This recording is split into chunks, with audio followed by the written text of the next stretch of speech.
நல்ல விஷயத்த தேர்ந்தெடுக்கணும் அப்படின்னா, தேடல் என்பது தேவை. ஒண்ணு பிடிக்கலன்னா இன்னொன்னு போணும்.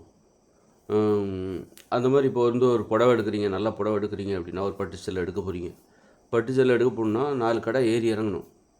ஒரே ஒரு கடை தான் இருக்கு அப்படின்னா, நீங்க என்ன பண்ணுவீங்க? அந்த அந்த ஊர்லயே உங்களுக்கு வேற உலகத்திலேயே ஒரு கடை தான் இருக்கு அப்படின்னா, அந்த கடையில என்ன இருக்கோ அதுதான் எடுத்துப்பீங்க. அதத்தான் நீங்க ஆஹா, ஓஹோன்னு உங்களுக்கு இன்னொன்னு தெரியாது. ஒரு சாய்ஸ் இருக்கணும். ஒப்பிட்டு பார்க்கறதுக்கு ஒரு வாய்ப்பு இருக்கணும். அதுக்கு என்ன தேவை? இங்க வந்து தேடல் இருக்கணும், அனுமதி இருக்கணும். எங்க கடையில மட்டும் தான் நீங்க துணி வாங்கணும். வேற எங்கேயும் வந்துட்டீங்கன்னா எடுத்து தான் போணும்.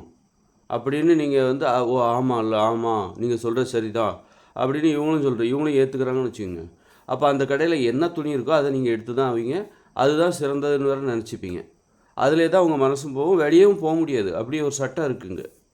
அது மாரி உறவுகள்ல வந்து நீங்க வந்து உங்களுக்கு வந்து பலரையும் தேடி போற அனுபவம் இருக்கா? அப்பதான் உங்களால சரியான ஒன்றை தேர்ந்தெடுக்க முடியும். சிறந்த ஒன்றை தேர்ந்தெடுக்க முடியும். அப்படி இல்ல, அது தப்பு. அ இதுதான் அப்படின்னு சொல்லி அந்த தேடலுக்கு முற்றுப்புள்ளி வைத்துவிட்டு, இந்த கடையில தான் நீ துணி எடுக்கணும் அப்படின்னு வச்சுக்கங்க. இவர் தான் உனது வாழ்க்கை துணை. இவர் தான் உனது வாழ்க்கை துணைவி அப்படின்னு வச்சுடுங்க. இத விட்டுட்டா அவ்வளோதான். நீ சாவர வரைக்கும் இதுதான். இது இல்லன்னாலும் நீ சும்மா தான் இருக்கணும். இவங்க உன்னை விட்டு இறந்துட்டாலோ, பிரிஞ்சு போனாலோ, நீ சும்மா தான் இருக்கணும். இன்னொன்ன தேடிறவே கூடாது. அப்போ நீ சிறந்தத தேர்ந்தெடுக்கவும் மாட்ட. சிறந்தது எதுன்னே உனக்கு தெரியாது. இருக்கிறது தான் சிறந்ததுன்னு நினைப்ப. அது உனக்கு பிடிச்சிருந்தாலும் சரி, பிடிக்கலனாலும் சரி, இதுதான் சிறந்ததுன்னு சொல்லிட்டு இருப்ப.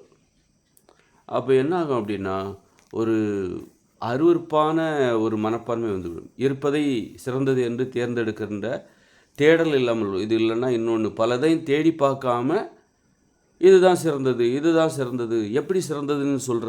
உனக்கு பல அனுபவங்கள் இருக்கா? பல கடை ஏறி இறங்கியிருக்கியா? பல புடவைகள எடுத்து பார்த்தியா? இல்ல. எதுவுமே பார்க்கல. ஆனா இதுதான் சிறந்ததுன்னு நீ எப்படி சொல்ற? எந்த அனுபவமே இல்லாம இதுதான் சிறந்ததுன்னு எப்படிப்பா சொல்ற? நீ சொல்றது சரியா? தப்பா? கண்டிப்பா தப்பு. தப்பு தான். சரியே கிடையாது. அதுல வந்து ஒரு அர்த்தமே இல்ல. அதனால பல கடை ஏறி இறங்குனவங்களுக்கு தான் ஒரு சிறந்த புடவை இதுதான் என்று சொல்ல முடியும், உணர முடியும். நான் எங்கேயுமே போனதில்லை. அது மாதிரி பலதையும் பல விஷயம் ஒரு உறவுமுறையை தேர்ந்தெடுக்கும்போது, ஒரு காதலா இருக்கட்டும், நண்பரா இருக்கட்டும், பல பேர்ட்ட நீங்க பழகியிருக்கணும். பல பேர இப்ப தேடி இருக்கணும். தேடி போயிருக்கணும்.